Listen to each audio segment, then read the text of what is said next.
Bondadoso y buen Padre Celestial, Dios eterno, gracias, Señor, por tu presencia en este lugar, por tu manifestación poderosa, llena de amor y de gracia sobre tu iglesia. Gracias, Espíritu Santo, porque nos sigues guiando, porque nos sigues conduciendo por las sendas de justicia y de verdad. Gracias, Jesús, en tu nombre oramos, te bendecimos y te damos gracias, Dios, por permitirnos estar un domingo más en tu casa. Haz conforme a tus propósitos en la vida de cada uno de nosotros y, Señor, aquí está tu iglesia. Haz como te plazca, conforme a los planes y proyectos que tienes para nosotros. En tus manos estamos. En el nombre de Jesús, amén y amén. Amada familia, qué alegría volvernos a saludar, poder vernos, abrazarnos y saber que Dios ha estado con nosotros, amén, y se seguirá manifestando con poder. El día de hoy vamos a hablar sobre el libro de Hechos 1, versículo 1 al 11, en donde pues ya han pasado varios días de ese acontecimiento de la resurrección. Sabemos que se le presentó primero Jesús, ahí apareció en el aposento donde estaban reunidos con miedo, llenos de temor, de desesperanza, y Jesús les dijo: paz a vosotros.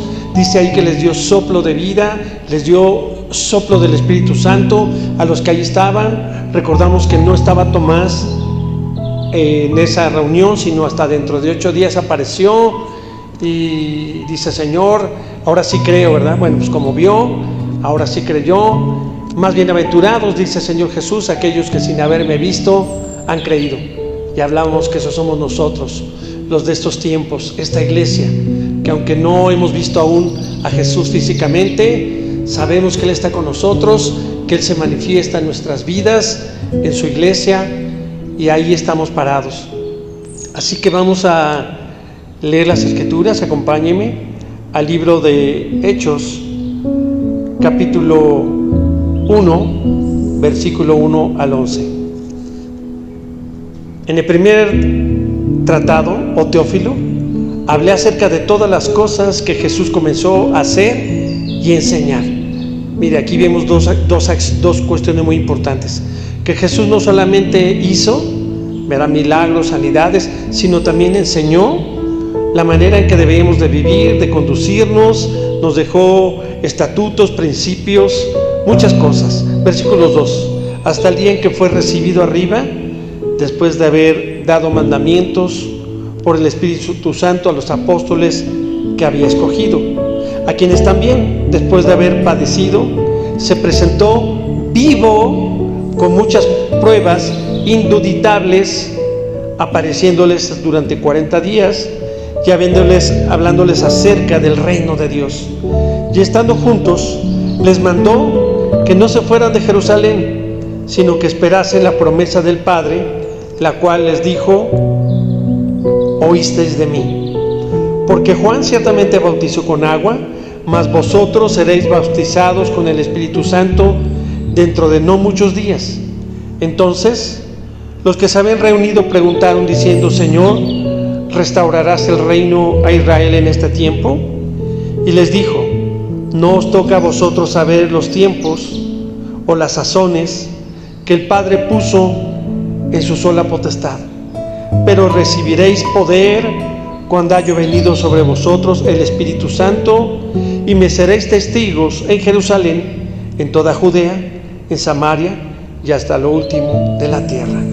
Y habiendo dicho estas cosas, viéndolo ellos, fue alzado y le recibió una nube que le ocultó de sus ojos.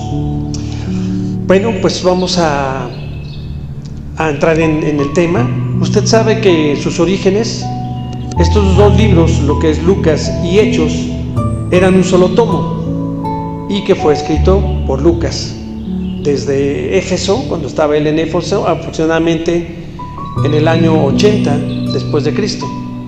El Evangelio de Lucas terminaba en Lucas 24:49 y continuaba con Hechos 1:6. Era un solo tomo, repito. Así que al separarla en dos obras, se hace un pequeño resumen introductorio. Usted lo puede leer y lo leímos aquí en los versículos 1 y 2 de Hechos. El libro de Hechos es una reflexión histórica sobre los orígenes del cristianismo que abarcan los años 30 al 60 después de Cristo. Es decir, después de la resurrección de Jesús y antes de la institucionalización de la iglesia, posterior a los años 70 después de Cristo. Lucas, no sé si usted sepa lo que significa Lucas. Bueno, Lucas es diminutivo de Lucio, pero poco se sabe de él. Parece indicar que era un gentil, lo cual pues es muy importante porque lo convierte en el único escritor de la Biblia que no fue judío. Había un escritor, usted puede investigar, se llama Eusebio, y dice que Lucas era de Antioquía y se le reconocía como un hombre culto, pues con educación científica, por eso se dice que era médico y dominaba el griego elegante. Eso es lo que caracterizaban sus escritos, ¿verdad? A diferencia de otros escritores de la Biblia. Era también un historiador. Así que el libro de Hechos es una narración histórica de los 30 años transcurridos desde la fundación de la iglesia cristiana hasta la difusión del evangelio entre los gentiles, es decir, cuando ya empezó a crecer el evangelio y muchos se fueron convirtiendo. Mire, este libro de Hechos ha propiciado una sólida base histórica, confirmada por los hallazgos arqueológicos. Así que el relato de Lucas ha resistido a la prueba del tiempo de una manera confiable, donde hay credibilidad a la fundación del cristianismo. Entonces vamos a ir desmenuzando versículo por versículo, donde dice: en el primer tratado, Teófilo, hablé acerca de todas las cosas. Aquí Teófilo pues se habla de que era un funcionario romano de alto rango, y también al iniciar en Lucas 1:3 le menciona excelentísimo o excelentísimo. Así que la manera de conducirse a este personaje se ve que era una persona muy importante. Y luego le dice que en el versículo 2, hasta el día en que fue recibido arriba. Esto habla de la ascensión de Jesús, que marca el fin de su ministerio en la tierra. El tiempo que estuvo físicamente como hombre en la tierra, es lo que le está narrando Lucas. Dice, dando testimonio, dando mandamientos por el Espíritu Santo a los apóstoles que había escogido.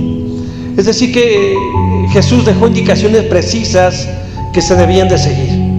Se presentó vivo nuevamente con pruebas indubitables. ¿Qué quiere decir esto? Con pruebas fundamentales y pruebas verídicas que nadie podía refutar. Se les presentó a muchas personas y a estas les habló del reino de Dios. Dice el versículo 3, a quienes también después de haber padecido se presentó vivo con muchas pruebas indubitables, apareciéndole durante 40 días y hablándoles acerca del reino de Dios. Así que Jesús resucita con toda gloria y se les aparece, y todavía permanece 40 días compartiéndole a sus discípulos, y se les aparece a muchas personas que después vamos a ir analizando. Luego dice, estando juntos les mandó que no se fueran de Jerusalén, sino que esperasen la promesa del Padre. ¿Cuál era la promesa del Padre, familia? Pues el bautismo en el Espíritu. Recordarán, en el libro de Joel dice que llegarán los tiempos en que será derramado el Espíritu sobre toda carne. Así que está preparando ese tiempo que vamos a ver dentro de unas semanas, que es el día donde sucedió, en el día de Pentecostés. Y dice, porque dice ciertamente, Juan bautizó con agua, mas vosotros seréis bautizados con el Espíritu Santo dentro de no muchos días. Así que no dependería de ellos, sino de la voluntad de Dios, porque el bautismo en el Espíritu manifiesta, familia, que somos puestos en unión espiritual, primeramente unos con otros en el cuerpo de Cristo, es decir, su iglesia. Eso era algo fundamental de lo que sucedería. Entonces los que se habían reunido le preguntaron, cuando hablamos de la palabra entonces, pues se hace como una expectación, ¿verdad?, a la gente de que Cristo ya establecería su reino inmediatamente. Pues los discípulos aún no entendían. ¿Restaurarás el reino de Israel en este tiempo? Bueno, y Jesús les dice: no os toca a vosotros saber los tiempos o las sazones. Jesús trató de cambiar su forma de pensar y los confronta, ¿verdad? ¿Cómo les decía? Que eran unos insensatos, que eran incrédulos. ¿Cómo era posible que después de 3 años de estar con ellos, de compartirles y de decirle muchas cosas, ellos todavía siguieran pensando en que Él venía a tomar un lugar como si fuera un político, ¿verdad? No, le dice: los tiempos o las sazones que el Padre puso en su sola potestad. Los tiempos o las sazones se refiere a las épocas o los sucesos. Todo ocurrirá en el tiempo y de manera perfecta. ¿La manera cuál? La manera de Dios. Versículo 8: pero recibiráis poder cuando haya venido sobre vosotros el Espíritu Santo. Y mire, dice, se refiere a esta habilidad o capacidad para realizar una nueva tarea. Recibiréis poder para llevar el Evangelio hasta lo último de la tierra. Y entonces sí, me seréis, dice, testigos en Jerusalén, en Judea, en Samaria y hasta lo último de la tierra. Es una ordenanza, familia, de que Cristo le dio a sus discípulos para que hablen y nosotros hablemos de Él en todo el mundo. Y luego en versículo 9 en adelante dice: habiendo dicho estas cosas, fue alzado y le recibió una nube. Se le recibió una nube. Jesús fue levantado a la vista de todos, y así vendrá nuevamente con todo poder, con toda gloria. La venida de Cristo y el establecimiento de su reino seguirá igual, mis hermanos, de manera física y visible. Y quiero hacer ahí una pequeña pausa, un énfasis en el versículo 8, donde dice: pero recibiréis poder. Aquí esa palabra se ha confundido en muchas iglesias, y muchas personas han confundido lo que se refiere al poder, porque es muy enfática lo que tenemos que analizar y tenemos que poner mucha atención. Primero, ¿para qué les dio poder? Bueno, era un poder prometivo, que no dice, no es mi fuerza ni es una autoridad política, no era una acción únicamente, el poder como algo milagrero, como a veces se piensa, ¿verdad?, de hacer cosas espectaculares. No, la palabra original es dinamis, y dinamis en griego significa poder, fuerza, energía, habilidad o capacidad. Entonces, dinamis se refiere al poder que reciben únicamente aquellos a que tienen el Espíritu Santo. Esto lo vamos a confirmar en Lucas 24:49, donde dice la Escritura: he aquí, yo enviaré la promesa de mi Padre sobre vosotros. Acuérdese bien el cumplimiento. Pero quedaos vosotros en la ciudad de Jerusalén hasta que seáis investidos de poder desde lo alto. Entonces vemos que aquí era un poder prometido. Luego, la habilidad o capacidad, que estamos hablando de dinamis, tiene más relación con el ser que con el hacer. Es decir, nosotros como cristianos, como discípulos de esta época, somos los testigos, somos los creyentes, los que tenemos que tener esa acción, más que una relación con el ser, ¿verdad? Tiene que ser con el hacer, porque muchas personas quieren la parte espectacular. No, habla del hacer, de tener una transformación primeramente interna, porque a veces lo enfocamos únicamente al evangelismo, pero déjeme decirle que el evangelismo es un proceso y no un suceso. ¿Por qué? Porque esto involucra un estilo de vida completo y no esfuerzos ocasionales. Es paulatino, sí. Hay personas que avanzan más rápido en ese proceso, pero no solamente es con milagros, con sanidades, con cosas espectaculares, no. Habla en un cambio de vida. El poder viene de manera interna, al ser investidos del Espíritu, al estar llenos del Espíritu. Entonces se buscan esas habilidades y capacidades que están otorgadas por la manifestación del Espíritu Santo, que los volvió como eficientes.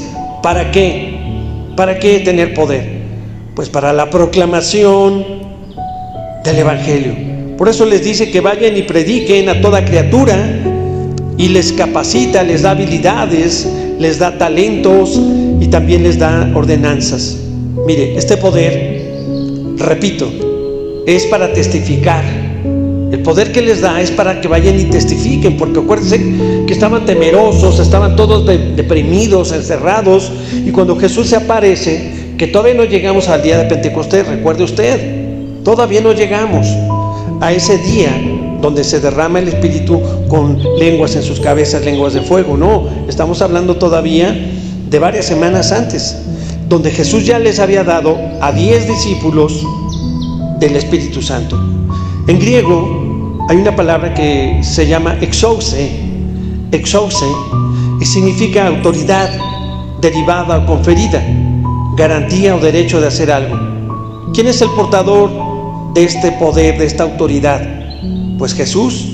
Jesús es el portador de toda la autoridad de Dios. Recordará que dice: a mí se me ha entregado toda autoridad y potestad, tanto en los cielos como en la tierra. Entonces, mire, primero, este poder es un poder interior. Dios no nos ha dado un espíritu de cobardía ni de timidez, sino de poder, de amor y de dominio propio. Entonces, el Espíritu aparta toda cobardía, todo miedo, toda timidez, para llenarnos de su amor y de dominio propio. Para eso nos ha dado ese Espíritu, para no tener cobardía, para que vayamos y proclamemos y hablamos del amor de Cristo y testifiquemos de Él. Luego, para proclamar, recuerdes esta palabra, querigma.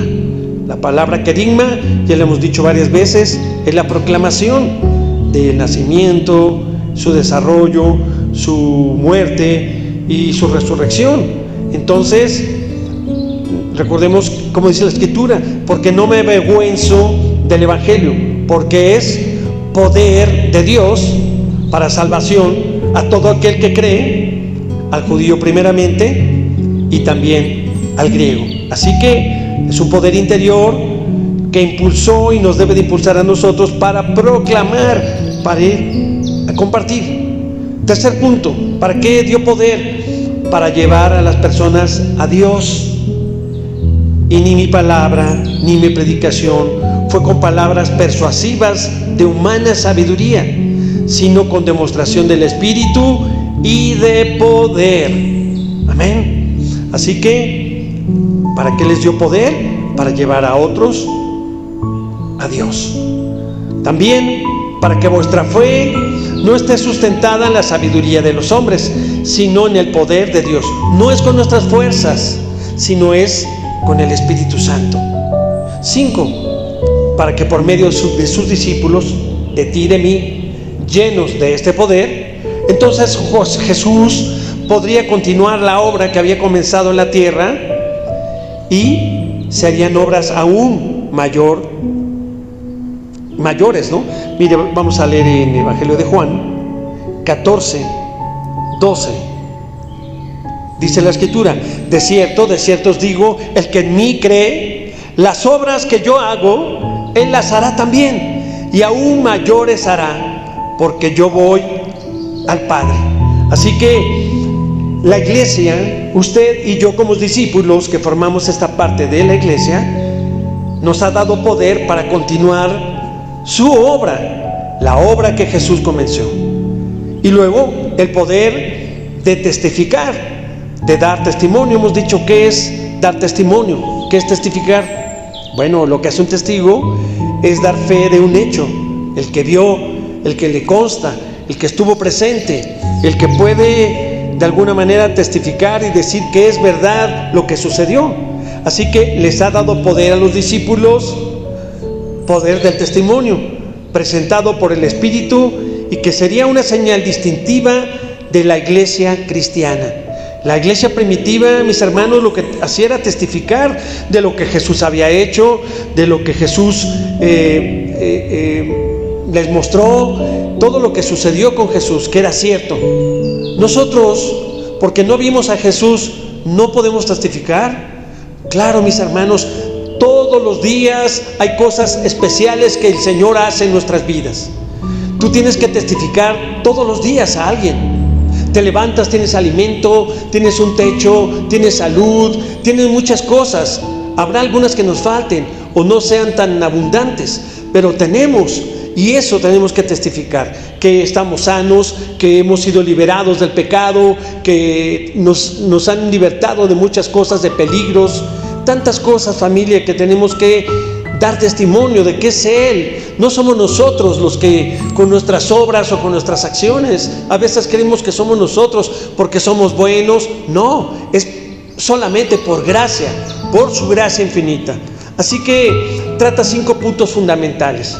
La manifestación del Espíritu Santo es a través del Espíritu, que sabemos que es nuestro guía, nuestro consolador. Él es el que nos da sabiduría y nos permite seguir el camino de la verdad. Él es que nos aparta y nos confronta y nos redarguye de pecado. Así que es la manifestación del Espíritu Santo en la vida del creyente.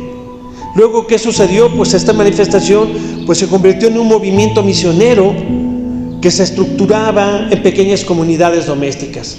¿Cómo? Pues en pequeñas células en las casas. No había una iglesia, no había un templo como tal. Es en las casas, en las comunidades domésticas. ¿Cuál era el desafío para la iglesia de los años 80 y 90? Pues las persecuciones. Eran atrapados por predicar de Jesús, llevados al Coliseo Romano y expuestos, ¿verdad?, avergonzados, echados a los leones o a las fieras. Y nosotros, ahora que tenemos la oportunidad de testificar sin persecución de ese nivel, nuestros labios están callados. Ese es el desafío de la iglesia de este tiempo. Se narra la vida de la iglesia naciente, de la iglesia cristiana. Qué hermoso sería que dentro de algunos años otras personas, cuando nosotros ya no estemos, platicaran de la iglesia Shalom, de la vida naciente de la iglesia. Que dijeran, ahí en esa iglesia, cómo se amaban las personas. En esa iglesia había la manifestación del Espíritu Santo. Hubo sanidades, hubo la proclamación del reino. La iglesia añadía el Espíritu Santo cada día, los que han de ser salvos.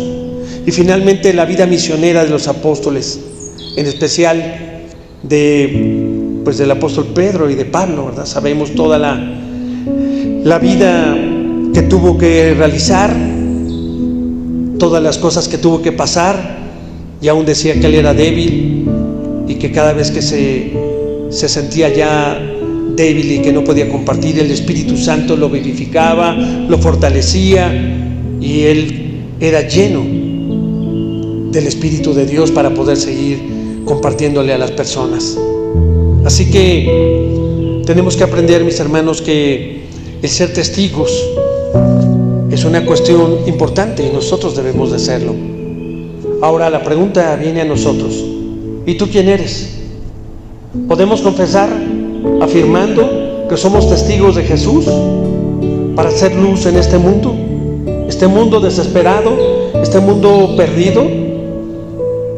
Honestamente no es fácil responder a la cuestión,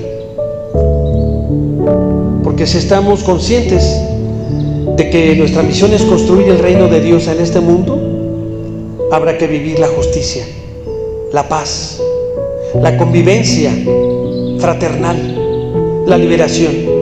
Sabemos cómo vivió Jesús. Se acercó a los enfermos, a los desahuciados, a los que sufrían, a los desesperados, a los que tenían algún sufrimiento, a los enlutados.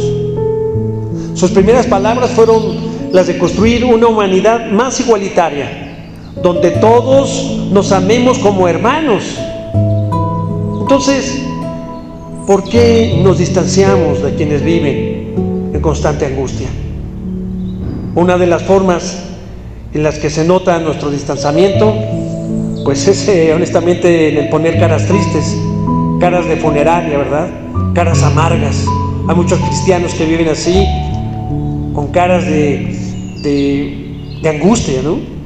Aunque ahora noto que en las funerarias la gente sonríe más, parece, y que afuera quizás sea un ejercicio catártico lo que hacen, pero pues hablando en serio, servimos a la gente con caras tristes, con caras enojadas, y me hace pensar en quienes practican el evangelio y la evangelización con un espíritu enfadado. Se ponen en el centro del espectáculo y le dan demasiada importancia a lo que hacen, sin atender las acciones de Dios. Esas personas que confunden la alegría con chascarrillos, con chistes, no se dan cuenta de que Dios actúa en lo oculto, en lo subterráneo, generando una profunda y genuina alegría. Amada familia, lo que no nos damos cuenta muchas personas es que Jesús sigue actuando. Después de su resurrección, vive y gobierna entre nosotros. Su vida, su conducta se debe vivir con alegría.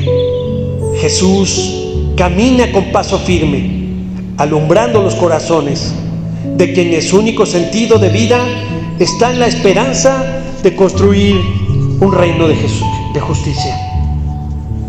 Jesús, sabemos cómo terminó su ministerio, en la cruz, en medio de una densa oscuridad. Igual, Juan el Bautista, cómo terminó sus días, en la celda oscura y decapitado. El apóstol Pablo muere en la soledad, aprisionado en la cárcel del Estado. Y así cada uno de los discípulos murió de manera tortuosa. No espere usted, como cristiano, como discípulo, morir en su cama únicamente, sin hacer absolutamente para la extensión del reino. No obstante, estos discípulos caminaron con firmeza y con una enorme alegría en la esperanza de vida. Su sentido de vida fue el reino de Dios. Nosotros también tenemos que enfocarnos en el reino de Dios. Ellos estaban convencidos de que nada ni nadie lograría arrebatarles la alegría de vivir. Nosotros, si ellos estaban felices compartiendo y predicando, y había escasez, había necesidad, yo le pregunto, ¿no será que su vida a veces es triste porque usted no comparte? Porque usted no le lleva la alegría de vivir a otras personas. Eso nos da alegría. Cuando usted llega a compartirle a alguien y su vida es transformada, un matrimonio que estaba a punto de divorciarse, alguna persona que quería suicidarse, algún joven que está en alcohol, en las drogas, no sé, hay tantas necesidades. Y cuando usted le comparte y esa persona recibe el mensaje del evangelio, el mensaje de salvación, eso nos trae nueva vida, familia, nos trae nueva alegría de vivir. ¿Sabía usted que el dolor puede ser superado por la gracia admirable de Dios? Que el amor es más fuerte que el odio y la venganza, y que el olor nauseabundo de la injusticia se supera con el olor fragante de la salvación. El evangelio de la alegría, que hemos olvidado, el evangelio de la alegría, no el de la condenación. La luz estaba en el mundo, pero el mundo no la conoció. Juan la señaló, la gente no entendió el mensaje, pero eso de esa manera concreta, dice Juan: he aquí el Cordero de Dios que quita el pecado del mundo. Y luego Jesús lo confirma el testimonio de Juan, cuando dijo: yo soy la luz del mundo, el que me sigue no andará en tinieblas, sino que tendrá la luz de la vida.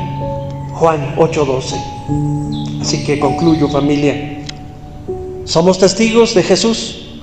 Somos testigos de la luz en esta sociedad tan corrompida en su tejido. Y tú, como cristiano, como cristiana, estás siendo un verdadero testigo de Jesús.